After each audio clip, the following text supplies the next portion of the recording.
Does God get tired? That's the name of this morning's sermon, and that theological conundrum. I'll talk about it later in the service, but we're talking this morning about another important factor in our spiritual life and in our health, and that is fatigue. So, again, we are uh, dedicated to Mental Health Month this month of May. Can't be a better time for us to do it in the midst of this pandemic. We've talked about monotony, we've talked about frustration, and today I'm talking about fatigue. And the last two Sundays of May are going to be fear and anger. So we're headed that way. Fatigue is such an important thing for us to deal with because it's at the center of our lives every day. Um, we can't live without getting tired. We get tired for very good reasons, but sometimes we get tired for reasons that we can help. And that's part of what today's about. We experience fatigue, especially in situations like this, in every aspect of our body, mentally, emotionally, physically. We use language that allows us to talk about fatigue in one of those separate categories as if they are separate. Questionable with that, but we still experience it in a way that makes us say, I'm emotionally tired, or my mind's just tired. I need to take a mental break, or my body's really tired today. We make those distinctions because it's important for us to talk about fatigue in so many different ways. Whether it's from workload that just continues to pile up on us, whether it's loss of control of our situations. Sometimes your workload doesn't have to change at all, but it's a sense of feeling like you're losing control of your environment, which we've all lost control of that today. That can just wear you down, the sense of that every day. Um, Being in a situation where you're laboring, but you finally think that the incentive, the payback for this intense labor um, doesn't match, and you lose incentive. And labor without incentive is tiring labor. Um, what I call values alienation, where we're working on something and we really love the work actually, but over time it's changed to where the work has become about something that really wasn't at the center and isn't at the center of my values then or now. And so I'm working for something that I don't value as much because my values have changed.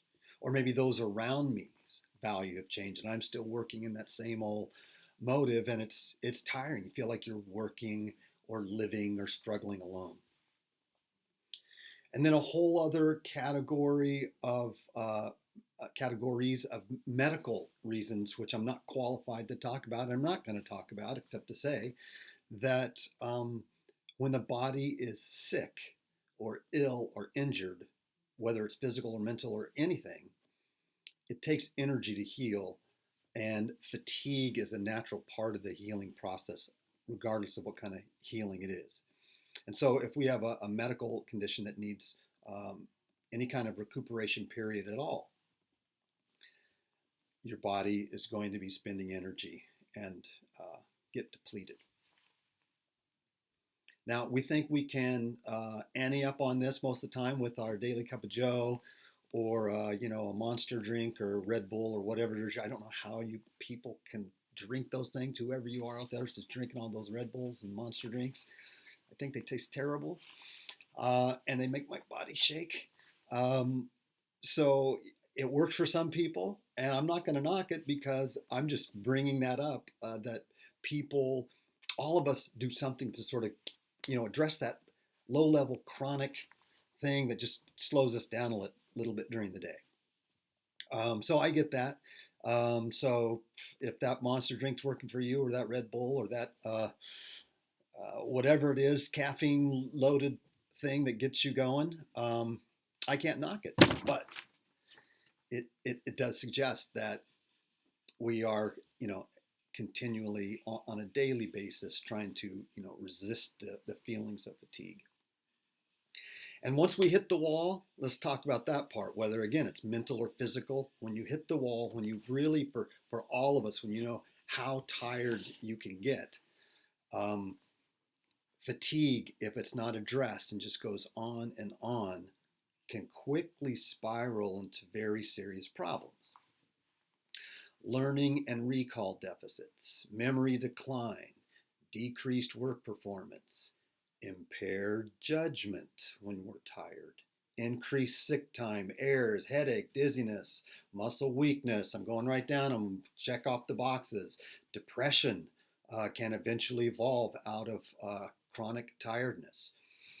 Moodiness, appetite loss, blurry vision, and hallucinations. I say that for last because I have my fatigue deficit story where I hallucinated, where I was up for more than 60 hours straight working on a graduate project for a deadline that I can't imagine now could possibly have been this important to meet. But I stayed up 60 plus hours straight and began hallucinating. I didn't see monsters, but the words on the page would fly off the page. It was amazing. I was so exhausted. I was aware of how exhausted I was, but for some reason I had to meet that deadline.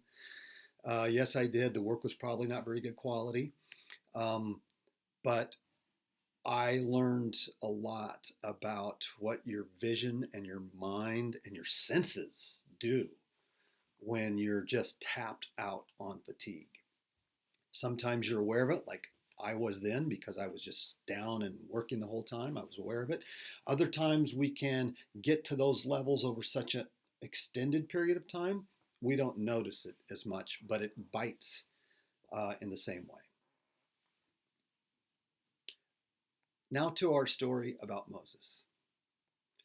Pretty simple, straightforward story. In fact, one might ask, as I did the first time I read this story, why is this story here?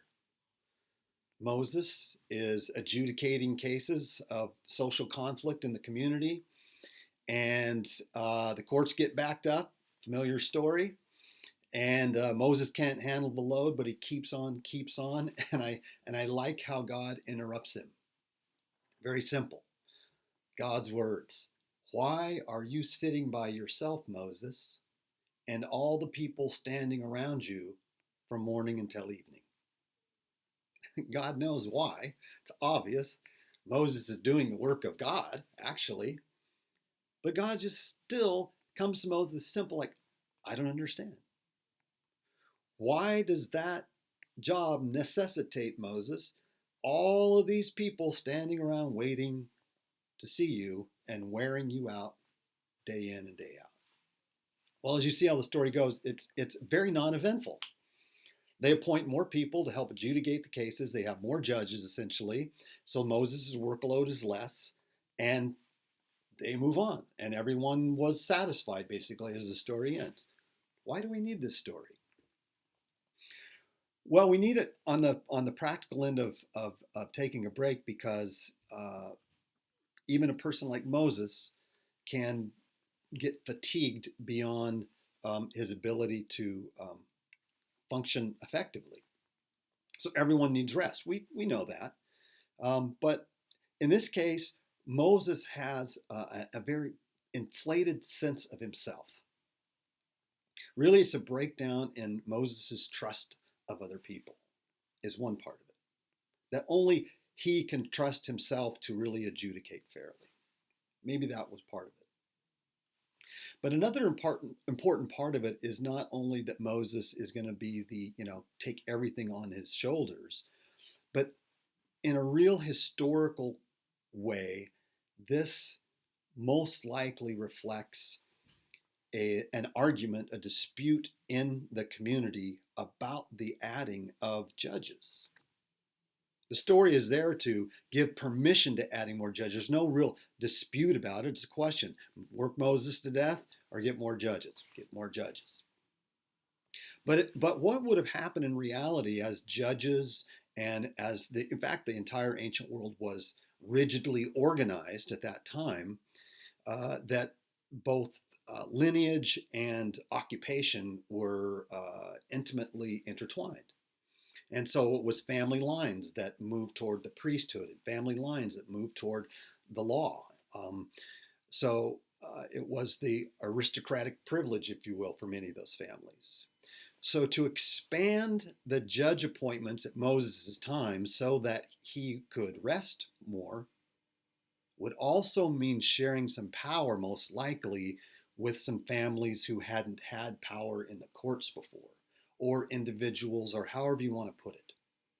As soon as you give that person the capacity to adjudicate like that, they have status. And so this story stands out to the reader, probably in the ancient world, as saying it's okay when we add more judges, so that when our judges get overloaded, we understand that as a practical level we need to do that, and there won't be a closing of the door on certain groups to have judges. So that story really gives us just this practical answer, but also at the same time it says that it's always more complicated than it seems. Right? I mean, how many times have we been told, any of us been told, you need to let someone else do that. You need to delegate more. You need to take a break. You look tired today. You need to take it easy on yourself, right? So those words we've heard, but they sometimes don't do a whole lot to make the change within us that we need to get the rest that we need to recuperate. And so it just goes on and on. If it's not this, it's that. And even though it can't all depend on you or all depend on me, and that we are aware intellectually that while we rest, others labor, we'll do it till we're burned out. We'll fail at self-care, or I shouldn't say fail. We won't give self-care an adequate amount of attention that we need, especially in times like this, where the intensity and the exhaustion level is going to just accumulate and accumulate. So whether I'm indulging my self-reliance, whether this is workplace or lifestyle or individual factors, or too much sleep make me tired or not enough sleep make me tired, something I'm eating or drinking or something I'm not eating or drinking, essentially what we know is while we have some controls over it, fatigue is part of life, and it's an important part of life. Fatigue is a consequence of living, right? These are things I don't have to say, but we need to stop and think about that living leads to fatigue. In fact, good living, as the Bible puts it, Paul says that in your doing good, don't grow weary. So there's this anticipation, there's that expectation that, you know what, the work that we do, that we want to do, the labor, the values that we want to uphold, we have to admit it takes its toll, especially when it's an important part of who we are, we're really dedicated to it, and our work and our identity and our advocacy and our friendships and all of that is so important to us, it can bring us down. I'm going to come back in a few minutes after a musical interlude here and get to the theological question if God gets tired, but then also talk a little bit more about what to do with our fatigue. All right, I'll see you in a minute.